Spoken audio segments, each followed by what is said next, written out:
In 1884, psychologist William James proposed a reversal of our basic intuition. He argued that we do not shiver because we are scared of a lion. We are scared because we shiver. Our physical reactions precede our feelings. Most people operate on a linear model of emotion. We assume the brain feels a state like fear or joy, and the body acts as a passive screen that simply projects that internal feeling. Modern neuroscientists have discovered that the body actually dictates emotional states to the brain.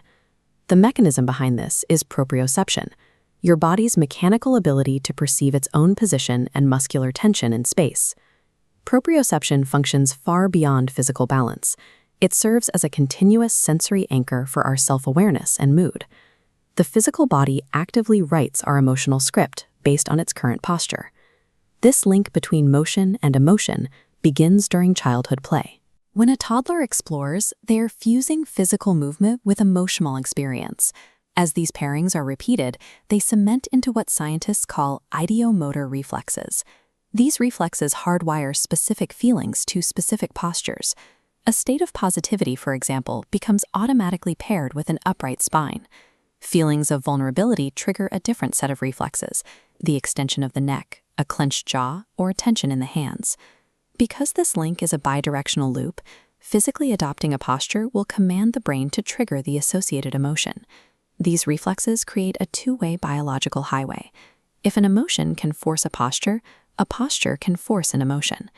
This process is known as embodied appraisal. The brain constantly checks the state of the body to figure out how it should feel about its environment. This diagram shows the clinical data in action. Simple approach movements, like arm flexion, generate positive and alert neurological states. Avoidance movements, like arm extension, trigger negative and jittery neurological signals. This physical feedback even manipulates memory.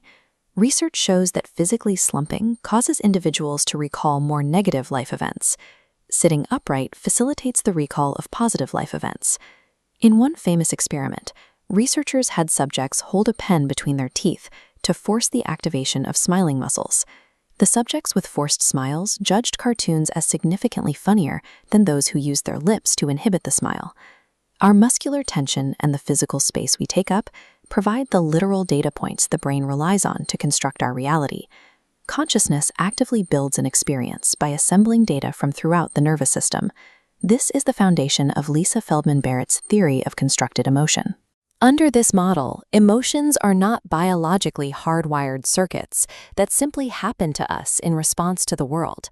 The brain bakes emotions on the fly, using physical sensations like our proprioceptive postures as raw ingredients. The precision with which we label these physical ingredients is called emotional granularity. Combining high emotional granularity with physical awareness creates an early warning system against overwhelming negative states. Consciously unslumping your shoulders, releasing your jaw, or using an approach gesture intercepts the brain's construction process by feeding it new physical data. Posture and gestures are active mechanical tools you can use to regulate